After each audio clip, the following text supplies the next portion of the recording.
Good morning friends. Rudra academy for civil services में आज आपका एक बार फिर से स्वागत है। प्रस्तुत है आपके सामने 12 और 13 अगस्त 2023 के हमारे महत्वपूर्ण करंट अफेयर्स। देखते हैं एग्जाम के पॉइंट ऑफ व्यू से आज हमारे लिए कौन कौन सी खबरें अत्यधिक महत्वपूर्ण रहीं। शुरू करते हैं। पहली खबर है यहाँ आपके सामने MSME समिट से संबंधित। तो आपको बता दूं कि अभी हाल ही में 10 से 12 अगस्त 2023 के मध्य नई दिल्ली में 9वें भारत अंतर्राष्ट्रीय MSME एक्सपो एंड समिट का आयोजन किया गया। ओके, और इस समिट का उद्घाटन किसने किया तो ये भी ध्यान रखिएगा, जम्मू कश्मीर के उपराज्यपाल मनोज सिन्हा द्वारा इसका उद्घाटन किया गया। ठीक है, MSME का फुल फॉर्म क्या है? Micro small and medium enterprises. Okay, अब आपसे एग्जाम में इसके बैकग्राउंड में कुछ ये बता दूं जो कि एग्जाम में क्वेश्चन जनरली पूछे जाते हैं। MSME कहते किसको है? ठीक है, तो गवर्नमेंट ने इसकी जो क्राइटेरिया है अभी 2020 में 1 जुलाई 2020 से इसकी नई क्राइटेरिया को चेंज करके लागू किया है। तो क्या होते हैं MSME, देखते हैं। पहली बात तो ध्यान रखिएगा कि ये आपके मैन्युफैक्चरिंग सेक्टर भी हो सकता है या फिर आपका सर्विस इंटरप्राइज भी हो सकता है, अर्थात विनिर्माण क्षेत्र भी हो सकता है या सेवा क्षेत्र भी हो सकता है MSME में। ठीक है, अब आप जानिए कि माइक्रो इंटरप्राइजेस किसे कहते हैं, अर्थात सूक्ष्म उद्यम किसे कहते हैं। तो यहाँ पे ये देखिए इसकी परिभाषा दी हुई है कि ऐसा कोई भी उद्यम जिसमें कि उसके संयंत्र, मशीनरी और उपकरण में, अर्थात उसके प्लांट, मशीनरी और इक्विपमेंट में जो इन्वेस्टमेंट है वो यदि 1 करोड़ रुपए से अधिक का नहीं है और जो उसका वार्षिक टर्नओवर है उस उद्यम का यदि 5 करोड़ रुपए से अधिक नहीं है तो वो आपका माइक्रो इंटरप्राइजेस की कैटेगरी में आता है। क्लियर है? और आपके फिर स्मॉल इंटरप्राइज क्या कहलाते हैं, अर्थात आपके लघु उद्यम कौन से उद्यम कहलाते हैं? तो सिंपल सी बात है कि ऐसा कोई भी उद्यम जिसमें कि उसके प्लांट, मशीनरी और इक्विपमेंट्स, अर्थात उसके संयंत्र, मशीनरी और उपकरण में जो निवेश है वो आपका 10 करोड़ रुपए से अधिक नहीं है और जो उस उद्यम का वार्षिक टर्नओवर है वो आपका 50 करोड़ रुपए से अधिक नहीं है, तो वो आपका स्मॉल इंटरप्राइज अर्थात लघु उद्यम कहलाते हैं। क्लियर है? और अंतिम है आपका मीडियम इंटरप्राइजेस। ये कौन से उद्यम कहलाते हैं? तो ऐसा कोई भी उद्यम जिसके कि प्लांट, मशीनरी और इक्विपमेंट में जो आपका इन्वेस्टमेंट है वो आपका 50 करोड़ रुपए से अधिक नहीं और उसका जो वार्षिक टर्नओवर है वो आपका 250 करोड़ रुपए से अधिक नहीं है, तो वो आपका मीडियम इंटरप्राइज कहलाते हैं। ये ध्यान रखिएगा। ओके, और आपसे एक और चीज़ एग्जाम में पूछी जाती है, कई बार पूछी गई है कि भारत में MSME डेवलपमेंट एक्ट को किस साल लागू किया गया था, किस साल संसद द्वारा पारित किया गया था? तो ध्यान रखिएगा, ये देखिए यहीं लिखा हुआ है 2006। क्लियर है? 2006 में। क्लियर है? और आपको एक और चीज़ बता दूं कि इंटरनेशनल MSME डे कब मनाया जाता है? यूनाइटेड नेशंस द्वारा रिकॉग्नाइज्ड डे है, तो ये आपका प्रतिवर्ष 27 जून को मनाया जाता है, तो ये भी आप ध्यान रखिएगा। ठीक है, तो इस एक करंट अफेयर्स के बैकग्राउंड में मैंने आपको ढेर सारे क्वेश्चन तैयार करवा दिए जो कि एग्जाम में पूछे जाने की संभावना प्रबल होती है उनके। ओके, दूसरी खबर है यहाँ आपके सामने एशियन हॉकी चैंपियंस ट्रॉफी के संदर्भ में, जो कि आज के अखबारों में मुख्य खबरों के रूप में फ्रंट पेज पे रही। ठीक है, भारत ने एशियन हॉकी चैंपियंस ट्रॉफी का खिताब अपने नाम कर लिया है मलेशिया को हरा करके। ठीक है, और इसने मलेशिया को 4-3 से हरा करके ये खिताब अपने नाम किया है और इस तरीके से भारत चौथी बार ये जो ट्रॉफी है एशियन हॉकी चैंपियंस ट्रॉफी इसको अपने नाम किया है और भारत इस तरीके से सबसे ज़्यादा बार इस टूर्नामेंट को जीतने वाला देश भी बन गया।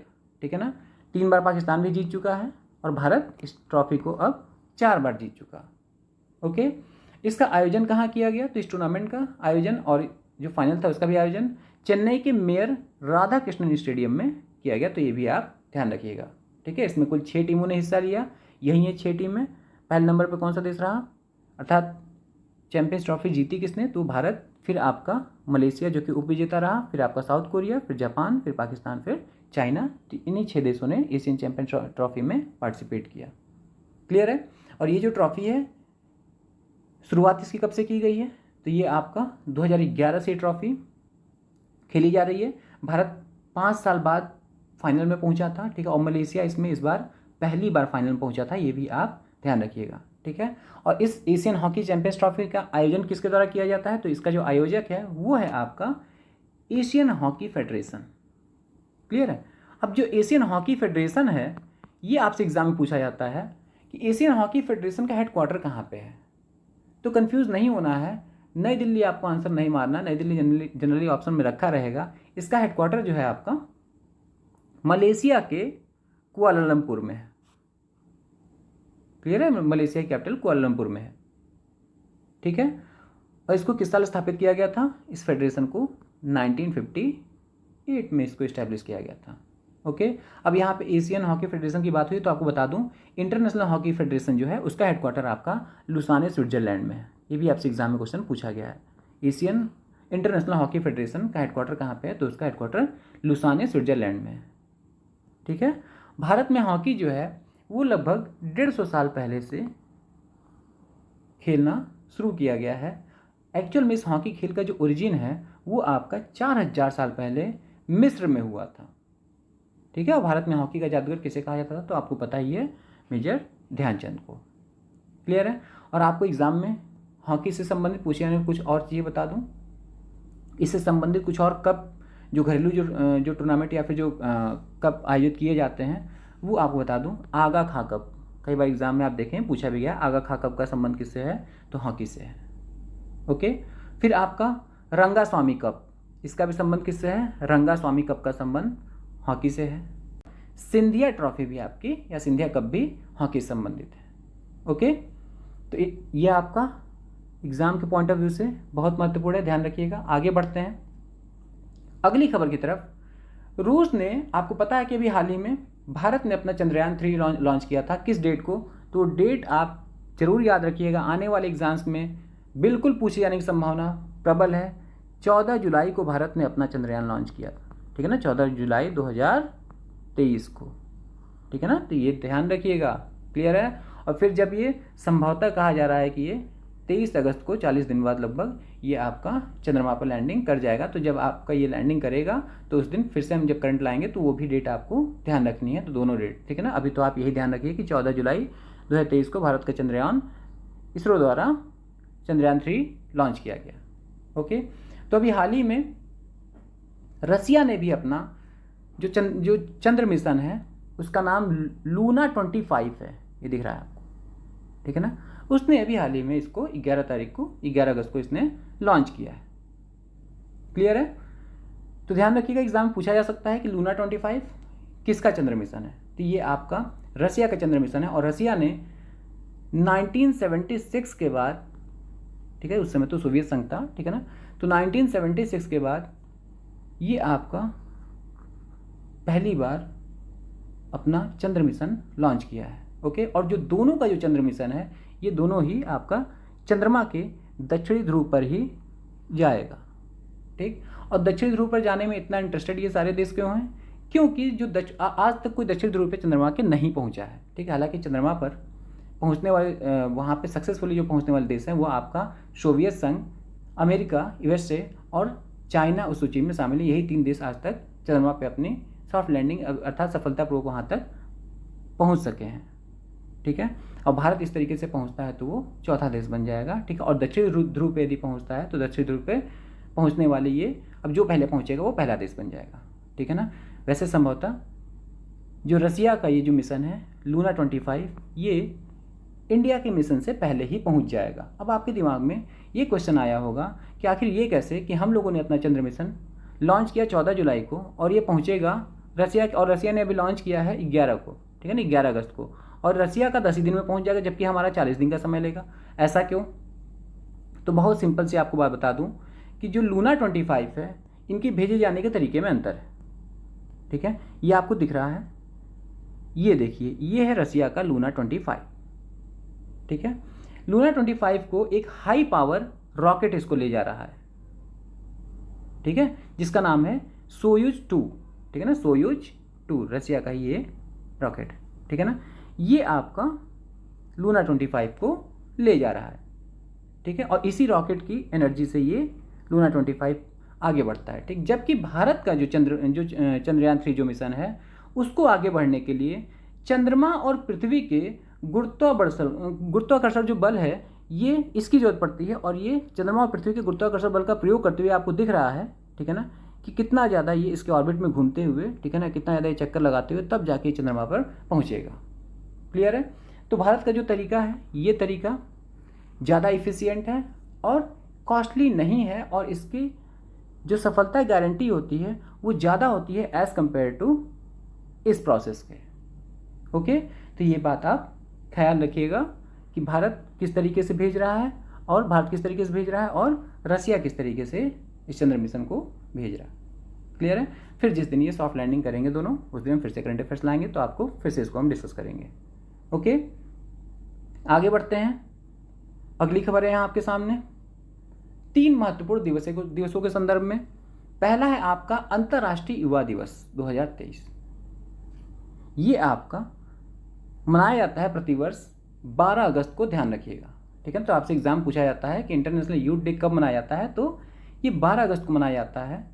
और इस वर्ष की इसकी थीम क्या थी, तो इस वर्ष की इसकी थीम थी आपकी green skills for youth towards a sustainable world, अर्थात युवाओं के लिए हरित कौशल एक संधारणीय विश्व की ओर। ओके, इस दिवस को प्रतिवर्ष मनाया क्यों जाता है? गरीबी और अशिक्षा सहित दुनिया भर में जो युवाओं के सामने आज चुनौतियां हैं, उन चुनौतियों पर प्रकाश डालने के लिए यूनाइटेड नेशंस द्वारा हर साल इस इंटरनेशनल यूथ डे को मनाया जाता है। ठीक, अब यहाँ से आपको बैकग्राउंड में कुछ ये बता दूँ, जैसे कि यूनाइटेड नेशंस यूथ कहता किसको है, इसकी डेफिनेशन के अनुसार यूथ कौन है, तो सिंपल सी बात है कि जो 15 से 24 ईयर के बीच में है वही यूथ है। यूनाइटेड नेशंस के हिसाब से एग्जाम में क्वेश्चन पूछा गया है। ठीक, लेकिन जो हमारी भारत सरकार है वो किसको यूथ मानती है, तो हमारी राष्ट्रीय युवा नीति में युवा की परिभाषा बताई गई है। और हमारी राष्ट्रीय युवा नीति किस वर्ष लॉन्च की गई, नई वाली, तो ये ध्यान रखिएगा हमारी राष्ट्रीय युवा नीति वर्तमान में जो चल रही है वो 2014 की है। ठीक है, तो ये भी आपसे एग्जाम में पूछा जा सकता है। क्लियर है? वैसे भारत की पहली राष्ट्रीय युवा नीति कब आई थी, तो 1988 में, ये भी आपसे प्रश्न पूछा जा सकता है। ठीक, और भारत सरकार के अनुसार यूथ जो है वो आपका जो भी व्यक्ति 15 से 29 के बीच में है, जिसका भी जो भी 15 से 29 एज ग्रुप के बीच में है, वो भारत सरकार के अनुसार, भारत की राष्ट्रीय युवा नीति 2014 के अनुसार वो यूथ है, वो युवा है। ओके, और यूनाइटेड नेशंस द्वारा इंटरनेशनल यूथ ईयर के रूप में कब मनाया गया था, तो ये भी ध्यान रखिएगा 1985 को यूनाइटेड नेशंस द्वारा इंटरनेशनल यूथ ईयर के रूप में मनाया गया था। क्लियर है? आगे बढ़ते हैं। अगला है आपका विश्व हाथी दिवस। विश्व हाथी दिवस भी जिस दिन आपका अंतर्राष्ट्रीय युवा दिवस मनाया जाता है उसी दिन आपका विश्व हाथी दिवस भी मनाया जाता है, 12 अगस्त को ही, तो ये भी आप ध्यान रखिएगा। ठीक है ना, कि प्रतिवर्ष 12 अगस्त को विश्व हाथी दिवस के रूप में मनाया जाता है। इस दिवस की जो शुरुआत है वो आपकी 2012 में की गई थी। ठीक है, कनाडा के पैट्रिसिया सिम्स और थाईलैंड का एक एलिफेंट री इंट्रोडक्शन फाउंडेशन है, उसके द्वारा इसको वर्ष 2012 में शुरू किया गया। तब से ये प्रतिवर्ष 12 अगस्त को विश्व हाथी दिवस के रूप में मनाया जाता है। क्लियर है? अब आपको एक और चीज़ बता दूं, प्रोजेक्ट एलिफेंट, जो कि कई बार एग्जाम में पूछा गया है, इसकी शुरुआत कब की गई थी, तो प्रोजेक्ट एलिफेंट अर्थात हाथियों के संरक्षण के लिए प्रोजेक्ट एलिफेंट की शुरुआत भारत सरकार द्वारा 1992 में किया गया था। ये भी बात ध्यान रखिएगा। ठीक है, तो एग्जाम में पूछा जाए कि हाथी परियोजना की शुरुआत किस वर्ष की गई थी, तो 1992। ध्यान रखिएगा। भारत में कुल कितने हाथी रिजर्व हैं, तो 33 हाथी रिजर्व हैं।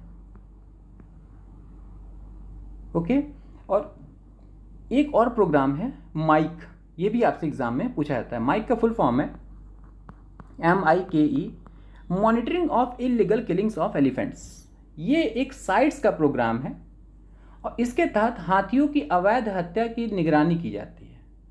ओके, तो साइट्स की पहल है माइक, पूछा जाए तो गलत ना करिएगा। भारत में कब से ये पहल शुरू की गई, तो ये भारत में ये पहल आपकी शुरू की गई है 2003 से, और भारत में इसके तहत कुल 10 जो हाथी रिजर्व हैं वो माइक स्थलों के तहत इनको सूचीबद्ध किया गया है। ओके, इस वर्ष की थीम क्या थी विश्व हाथी दिवस की, तो ending the illegal wild life trade, अर्थात वन्य जीवों के अवैध व्यापार को समाप्त करना। ओके, और तीसरा और अंतिम दिवस जो 12 अगस्त को मनाया जाता है वो है आपका राष्ट्रीय पुस्तक दिवस। तो ध्यान रखिएगा, राष्ट्रीय पुस्तक दिवस भी किस दिन मनाया जाता है, तो ये भी आपका 12 अगस्त को मनाया जाता है। और विश्व पुस्तक एवं कॉपीराइट दिवस कब मनाया जाता है, तो वो आपका अप्रैल में 23 अप्रैल को मनाया जाता है। क्लियर है? आगे बढ़ते हैं। अगला आपके सामने करंट अफेयर से एक बुक जो कि अभी हाल ही में लॉन्च की गई है, monsoon a poem of love and longing. ठीक है, ये अभय कुमार जी की बुक है। अभय कुमार जी एक इंडियन पोएट डिप्लोमेट हैं जो कि Indian council of cultural relation में डेप्यूटी डायरेक्टर के पद पे कार्यरत है। तो इनकी बुक आई है, नहीं, इन्होंने एक बुक लॉन्च की है लिख करके, ये है आपका monsoon a poem of love and longing. Okay, Abhay Kumar, ध्यान रखिएगा। क्लियर है? तो ये थी आज की हमारी महत्वपूर्ण करंट अफेयर्स। वीडियो अच्छी लगे तो प्लीज़ इसको लाइक करिएगा, शेयर करिएगा, और यदि आपने चैनल को सब्सक्राइब नहीं किया होगा तो चैनल को सब्सक्राइब करना ना भूलिएगा। Thank you for watching this video. Thank you.